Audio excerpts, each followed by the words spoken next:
करो अपने आप को इंट्रोड्यूस। मैं स्टेट बैंक का ब्रांच मैनेजर। मैं आज आप लोगों को गोल्ड के बारे में कुछ बताना चाहता हूँ। गोल्ड हमारे देश में बहुत पॉपुलर धातु है। आप लोगों को गोल्ड से कितना कमा सकते हो आप लोग, ये मैं आज बताना चाहता हूँ। आज ये हमारे जीटीवी की पत्रकार मुझसे गोल्ड के बारे में कुछ सवाल करना चाह रही है और ये गोल्ड के बारे में बहुत बेहतरीन जानकार है। ये मुझसे विभिन्न प्रकार के गोल्ड के बारे में सवाल करेगी और ये इनको मैं अनुमति देता हूँ कि आप सवाल कीजिए मेरे से गोल्ड के बारे में। हाँ, तो पहला सवाल है, गोल्ड ईटीएफ होता क्या है? गोल्ड ईटीएफ क्या होता है कि ना, ऐसे गोल्ड आज की तारीख में जितना महंगा होता जा रहा है ना, हर कोई की खरीदने की उसकी बस की बात नहीं है। गोल्ड खरीदना हमारे देश के हर नागरिक का सपना है, विशेषकर महिलाओं का तो बहुत सपना होता है। पर आज के तारीख में गोल्ड खरीदना हर किसी के लिए बस की बात नहीं है। तो मैं इस देश के हर नागरिक को, विद्यार्थियों को, बुजुर्गों को, महिलाओं को और हर किसानों को, मजदूरों को, सबको एक सलाह देता हूँ कि आपके पास अगर 200 रुपये भी हो, 500 रुपये भी हो, तो आप गोल्ड खरीद सकते हो।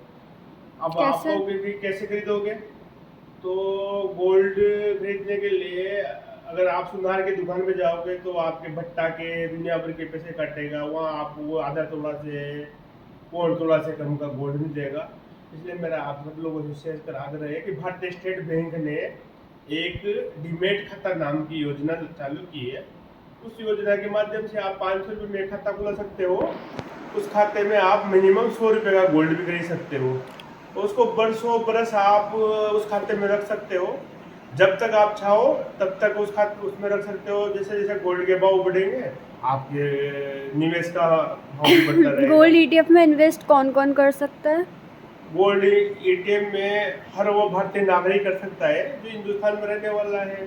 सिर्फ उसमें मिनिमम भारतीय ही? सिर्फ ये केवल भारतीयों के लिए है। और उसमें मिनिमम आप 120 रुपये से इन्वेस्ट कर सकते हैं। अगर आपके पास 120 रुपये तो आप गोल्ड में इन्वेस्ट कर सकते हो।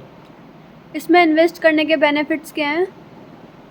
इसमें सबसे पहला बेनिफिट है कि जैसे भारतीय महिलाएं गोल्ड खरीदना चाहती है, जब वो सुनार के पास जाते हैं, सुनार उनके पास उनके से बहुत सारी चीटिंग करता है, बहुत सारा उनके से मेकिंग चार्ज लेता है, दुनिया भर के चार्ज जोड़ता है, जीएसटी लगती है उस पर।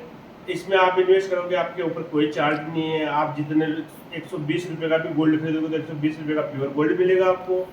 जब आप चाहोगे भाव के बढ़ने के तब बेच सकते हो इसको। इंडिया के पॉपुलर गोल्ड ईटीएफ्स क्या कौन कौन से हैं? इंडिया के पॉपुलर निप्पॉन ईटीएफ सबसे पॉपुलर है। उसके बाद स्टेट बैंक का गोल्ड ईटीएफ बहुत पॉपुलर है। यूटीआई का है, आईसीआईसी का है। मेन तो यही 4-5 है।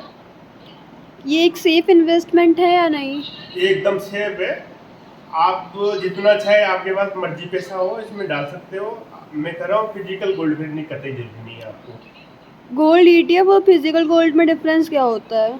फिजिकल गोल्ड पे आपको गोल्ड खरीद के सुनार के यहाँ से या बहुत बड़े ब्रांडेड जैसे कल्याण ज्वेलर से, टाइटन से, उनके शोरूम से सोना खरीद के आपके घर पे लाना पड़ेगा। उस सोने को आपके अपने घर पे रखोगे, उसको खोने के चांस भी बहुत ज़्यादा है। उसमें मेकिंग चार्ज भी बहुत सारे लगते हैं। अगर आप एटीएम में इन्वेस्ट करना चाहते हो ना, तो आपके ऊपर कोई चार्जेज नहीं है। आप जितने का खरीदोगे उतने वापस मिलेगा, बढ़े हुए भाव के पैसे मिलेंगे। चाहो तो आप इसमें ट्रेडिंग भी कर सकते हो।